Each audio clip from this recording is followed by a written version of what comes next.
Kisah mistis ini dialami oleh satu keluarga di daerah Pati, Jawa Tengah. Bagaimana mungkin ada sosok jin yang senang menggerayangi ibu muda? Begitu melihat jam dinding, sudah menunjukkan pukul 2:30 pagi. Ana Yulistanti, 28 tahun, segera membangunkan Agus Rakito, suaminya. Pagi itu Agus Rakito, 30 tahun, memang harus mengawal pengiriman barang ke Surabaya.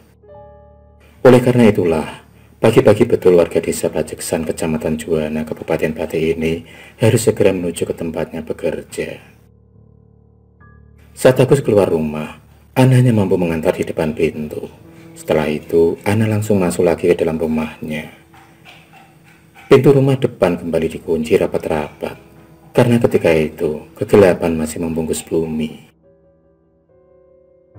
Karena masih terlalu pagi, Ana pun bermaksud tidur lagi di kamarnya. Namun, betapa terkejutnya dia, sebab saat melewati ruangan tengah rumahnya, dia melihat Agus Rakito, suaminya, duduk di kursi. Ana pun kemudian tak habis pikir, mengapa suaminya bisa kembali ada di dalam rumah, padahal tadi ia telah melepasnya pergi. Ana yakin kalau yang duduk di kursi ruang tamu itu bukanlah suaminya yang asli. Karena diliputi rasa takut, ia pun kemudian langsung masuk ke kamarnya dan bermaksud segera mengunci pintu. Namun betapa terkejutnya dia, karena sosok yang persis suaminya itu malah sudah berada di belakangnya. Bahkan, sebelum Ana sempat bertanya banyak hal, dengan akalnya laki-laki misterius itu berusaha memeluk Ana dari belakang. Laki-laki itu berusaha menjemputnya dengan rabahan-rabahan sensual. Karena masih sadar betul bahwa suaminya yang asli telah pergi, Ana pun kemudian berusaha terus untuk menghindar dari kejaran laki-laki misterius itu. Beruntung, Ana bisa keluar dari kamarnya, bahkan kemudian lari keluar rumah. Laki-laki itu memang tak mengejarnya.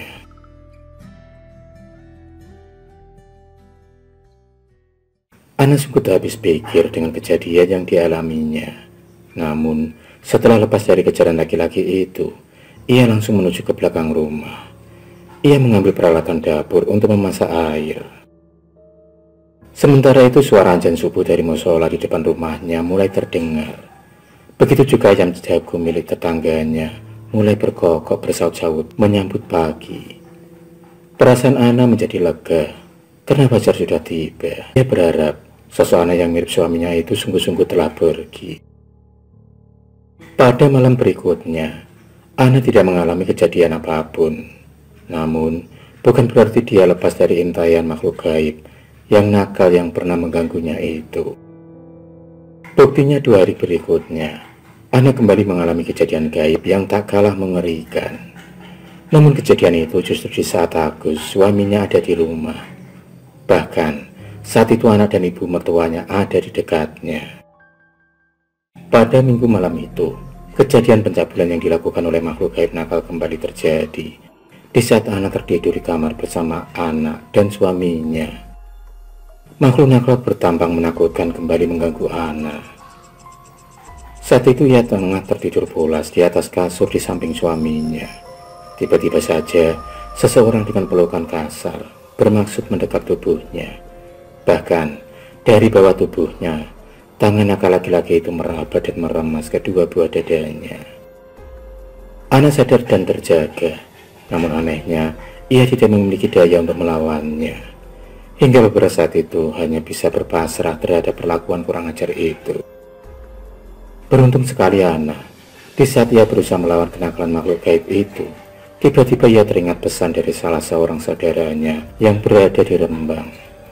Pesan tersebut berupa tips sederhana yang berasal dari seorang kiai. Saat itulah ia langsung mempraktekkan tips sederhana untuk mengungkap alam gaib. Lengan yang memeluk dengan kuat itu, ia elus melawan arah bulu tangan pemiliknya, yakni dari bawah menuju ke atas.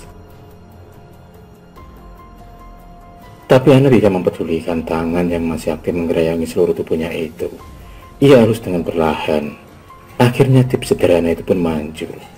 Bulu-bulu di tangan yang semula lembut dan tiba-tiba berubah lebat dan kasar. Saat itulah Ana jadi tahu bahwa laki-laki yang memeluk dan meremas-remas badannya itu telah berubah menjadi sosok makhluk hitam dan mengerikan. Mukanya tampak seram, dengan rambut abut-abutan, dengan gigi tonggos dan panjang. Meski akhirnya sudah terbongkar rahasianya, jin nakal itu tidak mau menyerah begitu saja. Selain memeluk Ana, jin nakal itu malah menciumi pipi dan keningnya. Karuan sekali, Ana dibuat menjerit-jerit. Mendengar istrinya menjerit-jerit, Agus pun terjaga dari tidurnya dan berusaha menyadarkan istrinya. Ketika Ana tampak melotot dengan mulut terus menjerit sambil marah-marah dan berusaha berontak. Anehnya lagi, meski Agus sudah bangun, jin nakal itu tetap saja nekat. Ia tetap saja menciumi kening wanita manis itu dengan buasnya.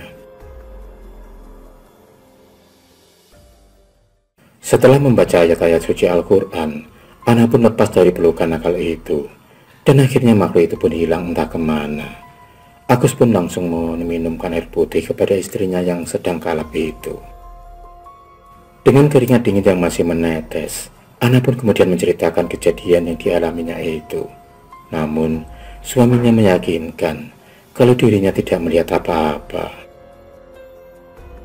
Melihat kesungguhan Ana dan sikapnya yang sangat ketakutan, Agus pun merasa bingung saat istrinya memintanya agar ia memukuli seseorang yang ada di belakangnya. Padahal lampu kamar mereka dalam keadaan terang benderang. Ana juga bisa melihat dengan jelas makhluk itu. Begitulah kisah mistis yang dialami Ana. Anehnya, kejadian berupa pencabulan makhluk gaib itu ternyata tidak hanya dialami oleh Ana saja.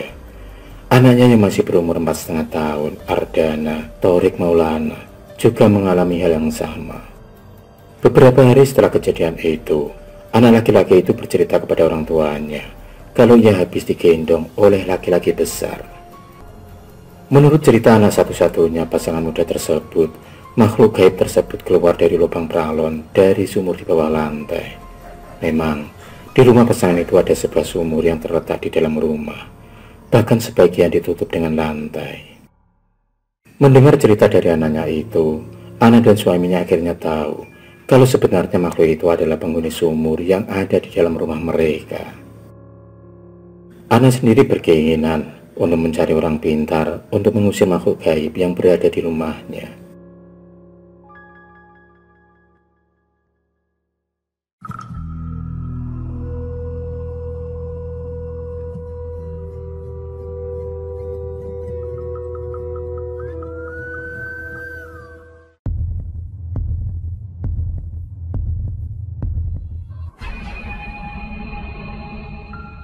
Terima kasih sudah menonton video cerita bergambar ini. Klik subscribe untuk terus berlangganan video-video cerita bergambar selanjutnya. Semangat berkarya.